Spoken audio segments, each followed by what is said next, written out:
it's Sean Bond, and you are tuned in to My 40 Plus Life. And today, ladies, this is for my ladies, my black ladies. We are always taxed with being that strong black woman. Well, today I have a very special guest on who is going to show us how to get past that stigma financially. So you are going to want to join this conversation. And the way that you do that is click that subscribe button, hit that like button, and comment, because I'm going to keep coming to you throughout this conversation. I need you to chime in and share your thoughts.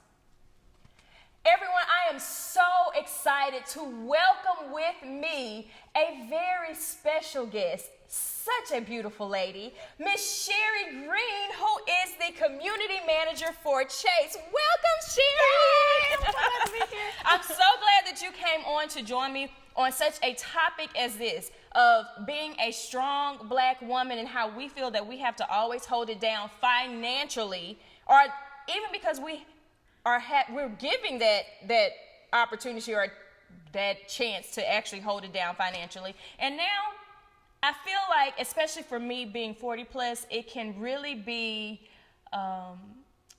draining. Yeah. If I can say that. And it can really be something that messes with your mental state. So I just thought that this would be a great topic to share with women on it's okay not to be the strong black woman in every aspect of our life, especially financially. And I know that you are a great person to share in this conversation with. Thank you. I'm so glad to be here. So first of all, just tell me a little bit about who Cheri Green is. So Cheri Green, I'm 35, so I'm not in the 40 plus. You're not in the 40 plus club yet. But listen, I'm mentally preparing for the 40 plus because I know where I want to be when I'm 40. Okay. But I am a mom. I am a banker. I'm a serial entrepreneur. And I am a strong black woman. But I do understand the power of toning it down a little bit, because it can sometimes be a deterrent for opportunities or relationships and things like that. So now I haven't always been there mentally, but I've had to learn how to get to that. So yeah, that's me in a nutshell. And I'm glad you said that, because I don't want to discourage anybody from being the strong black woman, because if you know Sean Bond, you know she's strong in every aspect of her life, okay? But I'm just saying, sometimes it's okay to kind of let our guard down and just be beautiful, sensual, just all those kind of things, black women. And strong doesn't always have to be a part of it. But where I see we really hold it down for the most part, especially for us, and I shouldn't discount 30 plus women as well, but it's in those finances. And sometimes we take on so much, and we leave ourselves out the equation. We're always taking care of everyone else. So I know you have a very unique journey when it comes to your financial journey. Why don't you share a little bit about that with me? It is interesting because I'm a vice president at Chase Bank.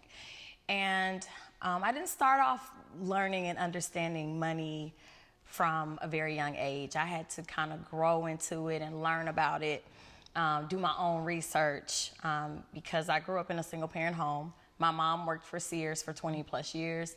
My dad, who recently passed, was a mechanic. And so although everyone in my family had money, besides my parents, I was never exposed to financial education growing up. And so for me, when I got into banking 13 years ago, I had to learn from scratch how to save, how to budget, what is that? Like, I didn't even know what that was. Like, all I knew was I got money. If I made $275 working at Target, that means I had $275 to spend. Right. So, like, how do I navigate and build wealth? And so for me, it was just, I guess, and I'm constantly in this phase of being a student when it comes to money, because if you get to a certain point, you feel like you figured it out, you don't. The financial advisors have financial advisors. So that was kind of my journey, just learning and growing and making mistakes too. Okay. When I was in college, oh God, I think we all have made our fair share of mistakes when it comes to money. So just making sure that I understood the power of saving and balancing and balance. I think those are some key things too. Okay. Well, I'm going to say this. College is where I probably started with my negative credit history. Why they give you them credit cards just like off the bat? Like, you sign up at this table, you can have it. And what you do, because you don't know, because they go spend it. Introduce it to our community because they know that's where they can get the most income from. Wow. We own 1% of the world's wealth. So if it's easiest to tackle the Black community because we are the less equipped with knowledge when it comes to money. So yeah, when they're saying, hey, we're gonna give you a slice of pizza and apply for this credit card, and I literally remember having friends in college getting a $3,000 credit card limit and swiping through that in a semester. For a t-shirt. That's what I got, a t-shirt. A t-shirt and bad credit. T-shirts, bad credit, and not only that, it follows you for years. So, yes. Okay, so now looking at how we are now moving through it, and we're learning certain things about our finances now.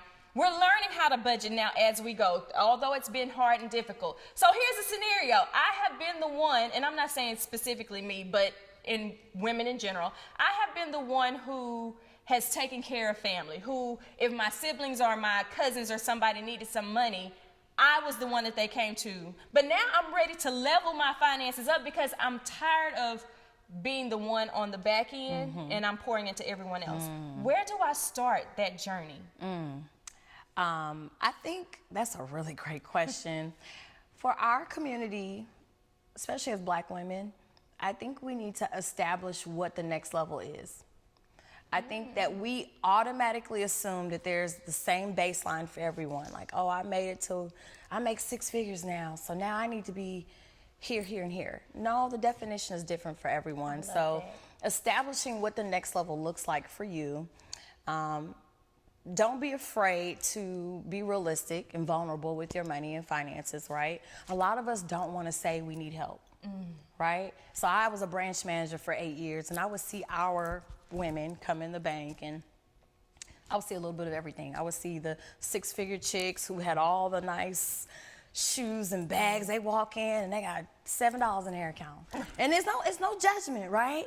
It's no judgment, but it is more so a reality of where we are in our community when it comes to Black women, is being vulnerable to say, you know what, do I need this bag now, or can I use this money to invest in something greater? Because we know how to make money. Yes. We know how to earn, but we don't know how to invest. And so that's the key for me. So now that you're saying, you keep bringing things to my thoughts.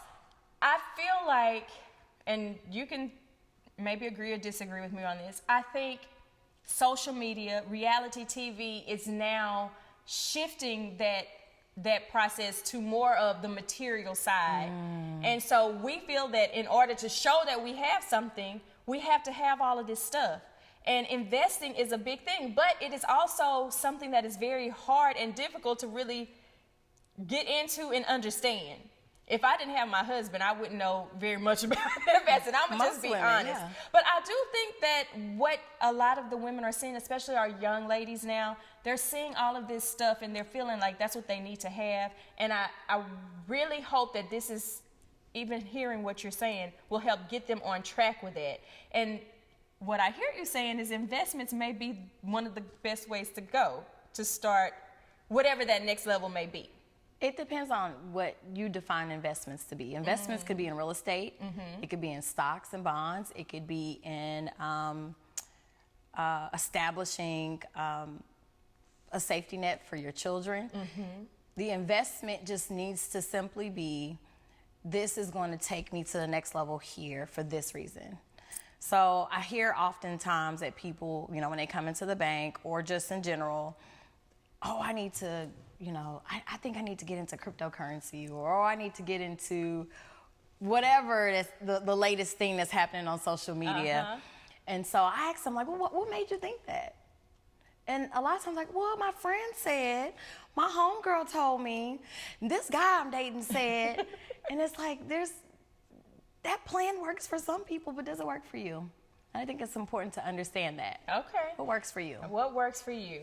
So you mentioned children, and I had this conversation with my mom on one of my shows, and I asked her if she thought that there was something that she could have taught me before going off to college. And she thinks that she taught me everything. But then I told her, I said, do you think that you probably could have taught me a little bit more about finances? And she agreed. So are there tips and tricks that you feel that we should be sharing with our kids as they grow and move out on their own? Because my kid is 19. Now, again, I have a husband who is very big on teaching him the ins and outs as it relates to finances and money, and he's probably going to be set up. But what tips and tricks do you think that we or other ladies should be teaching their kids as it relates to finances? I think it's okay to share, especially for those of us who are a little bit more established in our finances, with our children, our mistakes. Because our kids oftentimes see us from this, you're this boss lady, my parents, have all this money. My daughter made a comment that we're rich. I'm like, where'd you get that from? Our kids, that's what they see. That's what they assume. And so for us is be able to explain to them, well, if I do have money now, this is how I got there. But also, this is the mistakes I made along the way. But taking that journey with them, because most kids start their financial journey as teenagers, and it transitions through college. But parents typically cut off the education piece at college. And that's when, to me, that's the most critical phase of learning about money, is when you have access to your own life. College is just kind of a fun place where you can become who you want to be. And so kids oftentimes see those balances in the account. Oh, my mom put $300 in there every week. I can spend $300 every week. And so parents are seeing that and they're complaining about it. But I'm like, do you talk to your kids about that? Right. So I think it's important to just keep the conversation going with our children, making sure they understand that the mistakes that we made, that we don't want them to make those mistakes and why. And then don't forget that money looks different in every phase. So if you're talking about it in high school, it's going to look a little different in college. It's going to look different after college. It's going to look different after you make your first $50,000, $80,000 a year. And so if they learn how to manage $1, they'll learn how to manage $1,000. They'll learn how to manage $1 million. Right. And I think about my little niece. She just graduated, who's also my goddaughter. She graduated from U of H on yesterday. But she has a job with Hewlett-Packard starting out in the six figures. So I'm hoping Must that, be nice. I know, already. I'm like, where do they do that? But I'm hoping that she has, her parents have poured into her a lot. And so she understands how to manage that type of money, being so young. Fresh out of college. I remember making $30,000 fresh out of college, and I thought I was rich. Yes. I came from nothing. So to have that, I can imagine a young college student coming out the gate making six figures, being able to manage that. And so for someone like that, I would say that individual needs to be exposed to an accountant, because those taxes are no joke when it comes to the six-figure range. And so are you making sure you're paying enough? So when tax time comes around, you're not hurt. Yes. Right. You'll get hit with that. The first time I saw a tax bill that had to be paid over, I'm not going to say, but I was like, Same. What in the world? I was bracing myself for. But not only that, the other thing I thought about too when you said that is a college student being able to make that much money instantly kind of operates at that level, right? Like, oh, I can afford a house that is $500,000 or whatever the case is. And so understanding that living below your means is important too. Right. Because we try to meet where we are. Like the approval from the bank says, oh, I can afford to get a loan for $600,000. I'm gonna go get me a $600,000 house. Do you have to? Right. Do you have to? Right. I mean, you're only 22. But when you're young, it looks really good. It does. It does. It does. Especially to your friends who who are like me making 30. Right. Exactly. Exactly. So, ladies, I do want to know, join this conversation. What tips are you teaching your kids right now about finances as they move into their later years? If you have teenagers or if you have college students, what are you sharing with them? Share with me in the comments below. Okay, so Cheri, before we close out, what would you like to see from us as Black women to help move the needle as far as our finances are concerned? I think if I can give one key tip, a couple of things actually, I don't think there's one, but I think we need to all learn how to establish a financial plan,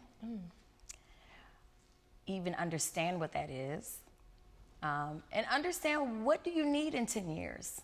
What do you need in 20 years? And start making movements based on that. So I know a lot of people, for example, are in that, like you said, that 6-figure, even close to the 7-figure range and have nothing to show for it. I think it's important for us to understand, like, are you doing this to make money to show everyone you make money? Are you doing this to establish generational wealth for your children?